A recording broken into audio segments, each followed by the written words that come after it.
lagi-lagi tanaman yang dimasak, lagi-lagi daun-daun yang dimasak. Ya jadi beginilah guys, kalau tinggal di kampung itu kita harus pinter-pinter ngolah mana yang bisa dimakan dan mana yang gak bisa dimakan. Jadi jangan salah ya.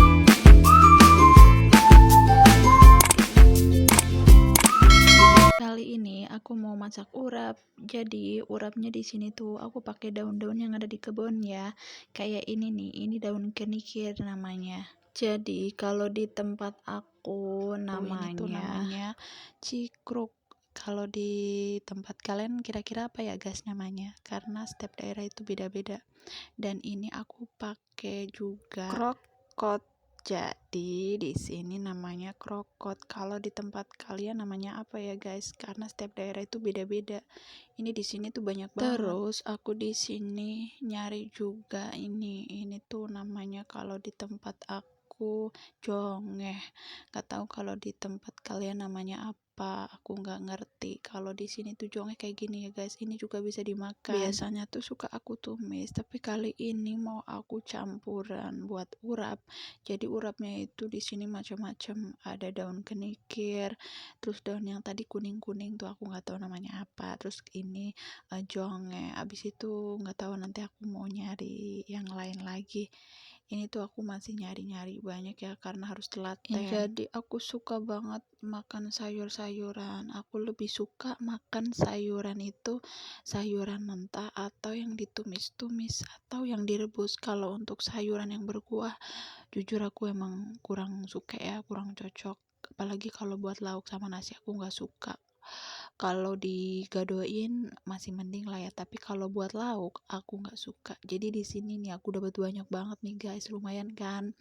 Ini yang kecil-kecilnya ya, nanti aku mau nyari yang gede-gedenya. Nah ini dia yang gede-gedenya, daun pepaya atau kates atau gandul. Daun pepaya di tempat aku tuh nggak pahit ya guys, bener-bener nggak pahit. Walaupun direbus nggak pakai garam pun tetap nggak pahit. Makanya kenapa aku suka banget ngolah daun pepaya di sini tuh karena nggak pahit. Nah di sini aku narsis dulu guys. Oke, ini udah cukup ya. Lanjut di sini tuh aku mau nyari daun singkong. Sebelum nyari daun singkong, aku sempetin dong narsis lagi tunjukin hasil kebun aku ke kalian. Ceritanya itu pamer guys, biar kalian kepengen. Nah di sini tuh aku udah metik daun singkongnya. Ini tuh daun singkongnya masih muda-muda banget, masih seger-seger banget. Beda sama daun singkong yang dijual di kota-kota gitu, udah mahal, isinya sedikit, udah gitu tua-tua. Oke, ini udah selesai ya.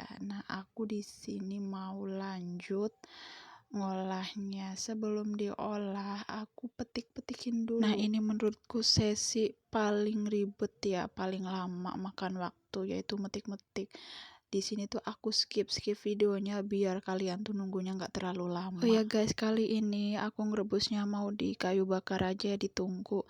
Sebenarnya aku punya kompor, tapi kalau buat ngerebus yang sekiranya lama tuh menurut aku sayang banget ya ngabisin gas. Jadi selagi punya tempat tunggunya ya udah ditunggu aja masaknya. Nah ini langsung aku cuci ya, cuci sampai benar-benar bersih karena pasti banyak kotorannya, apalagi yang tadi itu yang di bawah-bawah itu, yang kecil-kecil itu benar-benar harus dicuci sampai bersih. Soalnya takut tanahnya pada ke bawah kan, gak enak dong ya kalau tanahnya ikut kemakan gitu, masih kotor-kotor gitu kan, geli kan, takutnya nanti bikin sakit perut atau apa gitu. Lanjut di sini mau aku langsung rebus, ini udah mendidih ya, biar cepet pas ngerebusnya. Jadi buat kalian nih yang mau ngerebus kayak daun singkong, daun pepaya itu kalau bisa itu keadaan airnya tuh udah mendidih,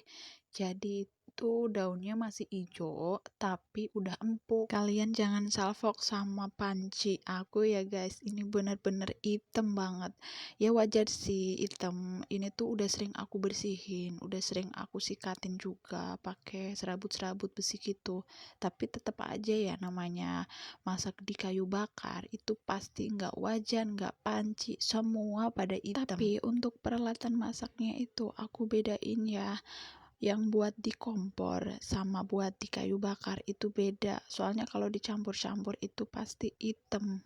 Nah, di sini tuh udah mateng ya sayurnya. Langsung mau aku angkat. Ini tuh panas banget tau gak sih?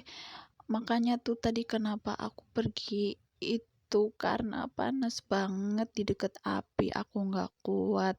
Jadi aku tinggal setelah mateng baru aku angkat. Karena kalau aku tungguin sampai mateng itu kaki aku nih yang di deket api kepanasan guys. Jujur aku tuh sebenarnya lebih suka masak di kayu bakar di tungku tuh karena cepet banget matengnya. Cuman yang aku nggak suka itu pas nyalain apinya.